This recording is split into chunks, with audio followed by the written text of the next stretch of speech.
बड़वानी जिला मुख्यालय में कांग्रेस ने राहुल गांधी की लोकसभा में सदस्यता समाप्त पर किया विरोध प्रदर्शन, दिया धरना एवं युवा कांग्रेस ने जलाया प्रधानमंत्री जी का पुतला। राहुल गांधी जी की लोकसभा में सदस्यता समाप्ति के विरोध में आज बड़वानी के पुराने कलेक्टर कार्यालय के सामने जिला कांग्रेस कमेटी बड़वानी ने दिया धरना। तो वहीं युवा कांग्रेस ने प्रधानमंत्री नरेंद्र मोदी जी का पुतला दहन किया। तो वहीं कांग्रेस विधायक बाला बच्चन ने कहा, भाजपा द्वारा द्वेष भावना से जिस प्रकार कार्रवाई की गई है उसकी हम निंदा करते हैं और कांग्रेस पार्टी द्वारा राष्ट्रहित में कार्य करते हुए आवाज उठाई जाएगी। वहीं धरने में कांग्रेस के अनुसांगिक संगठनों के पदाधिकारी और कार्यकर्ता भी रहे शामिल।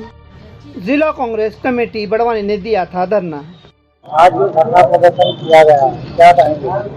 नहीं, देखिए, मैं समझता हूँ कि आप सबकी जानकारी में है कि हमारे नेता राहुल गांधी जी की देश की संसद से सदस्यता जो समाप्त कराई है भाजपा ने और नरेंद्र मोदी जी ने, उनकी इस व्यवस्था के खिलाफ पूरे देश के सभी ब्लॉकों में, मध्य प्रदेश में कमलनाथ जी के नेतृत्व में और हमारे जिले में हमारे जिला कांग्रेस कमेटी के अध्यक्ष के नेतृत्व में पूरे देश में श्रीमती सोनिया गांधी जी, राहुल गांधी जी और प्रियंका गांधी जी के नेतृत्व में पूरे देश के सभी ब्लॉकों में और प्रदेश के ब्लॉकों में और हमारे बड़वानी जिले के ब्लॉकों में धरना और प्रदर्शन जो किया गया है। और ये हमारी ललकार है कि आपने जिस तरह से राहुल गांधी जी जो देश की जनता की बात को बुलंदी से और ताकत से देश की संसद में उठाते थे, वास्तविकता को उजागर करते थे, आपने इस कारण से उनकी आवाज को बंद करने के लिए उनकी सदस्यता खत्म की है। लेकिन ध्यान रखना, एक राहुल गांधी जी की आवाज बंद करने जाओगे तो करोड़ों राहुल गांधी जी की आवाज के रूप में देश में पैदा होंगे।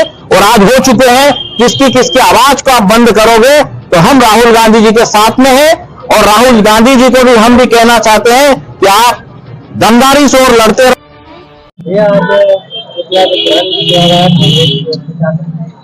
आज पूरे देश के अंदर जिस प्रकार से लोकतंत्र की हत्या की गई और राहुल गांधी जी की जो सदस्यता लोकसभा की हटाई गई, उसके विरोध में पूरे देश में प्रदर्शन हो रहा है। उसी कार्यक्रम में हमारे बड़वानी में भी ये प्रदर्शन रहा और ये देश लोकतांत्रिक प्रणाली का है।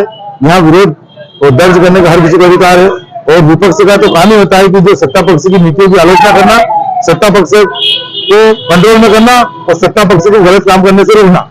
लेकिन आप देख रहे हो कि अंबानी अडानी ने जिस प्रकार से मोदी सरकार ने अप्रत्यक्ष रूप से लाभ पहुंचाया है, वो उसका ऐसा उदाहरण आपके सामने है। जैसे ही हिंडनबर्गर की रिपोर्ट आई तो अडानी के जो शेयर और अडानी की कंपनी की साख पूरी तरह से गिर गई और जो अडानी देश का दूसरे नंबर से अमीर था वो नीचे आ गया। क्यों आ गया?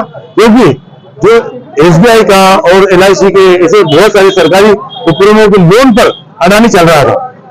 तो अडानी की कंपनियों की जांच न करते हुए, अडानी के ऊपर कोई कार्रवाई नहीं करते हुए सरकार द्वारा जो रोल खोल रहे हैं, जो उनकी बात को सामने रख रहे हैं या जनता को बता रहे हैं, तो ये देश में सबसे बड़ी आवाज, लोकतंत्र की आवाज को मजबूत करने का मंदिर जो है लोकसभा है। और जब लोकसभा में ही विपक्ष के जब बोलते हैं तो उनकी माइक बंद कर दिए जाते हैं। विपक्ष की जो विपक्ष के जो प्रश्न देते हैं उनको लेते नहीं है, उनको जवाब नहीं देते।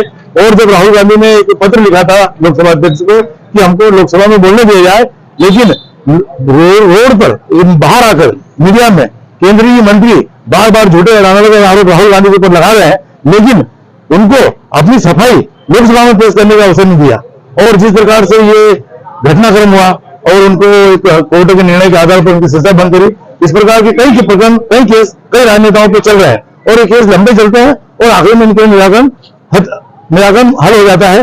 लेकिन जो आक्षेप लगा है वो झूठे नहीं है, क्योंकि मोदी नाम के व्यक्ति क्यों चोर है, ललित मोदी हो, नीरव मोदी हो, वो कई यहाँ घोटाले करके विदेश भाग गए।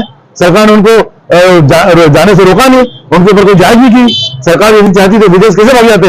इन भगोड़े के नाम पे बोला था तो मोदी नाम के चोर क्यों है? तो भारतीय जनता पार्टी को मोदी के नाम पर पिछड़ा वर्ग का लाभ लेना चाह रहे और बार बार बोले कि पिछड़ा वर्ग का अपमान किया। मोदी एक टाइटल है सरनेम है, उसमें कोई पिछड़ा वर्ग का अपमान नहीं हुआ। उल्टा जिस प्रकार से ये मोदी जी और मोदी की सरकार के मंत्री ने जो राहुल गांधी की रिपोर्ट जो थी, उसके जो सवाल, हिंडनबर्ग की जो रिपोर्ट थी उसके सवाल को दबाने के लिए ये कार्रवाई की गई है। क्योंकि राहुल गांधी सतत अडानी के ऊपर सवाल कर रहे थे और सरकार इन सवालों से बचना चाह रही थी। सरकार इन सवालों के जवाब नहीं दे रही थी। देश की अर्थव्यवस्था को तहस नहस कर देने वाले अडानी के मामले में जब सरकार ने देखा कि राहुल गांधी सतत सवाल कर रहे हैं तो उन्होंने जानबूझकर इस तरह उन्होंने फंसाया गया है। लेकिन पूरी कांग्रेस पार्टी राहुल गांधी के साथ है। पूरे देश में तानाशाही बढ़ती जा रही है और हम इस लोकतंत्र के लिए जेल भरे आंदोलन से लेकर जो भी करना पड़ा हम संवैधानिक रूप से करेंगे।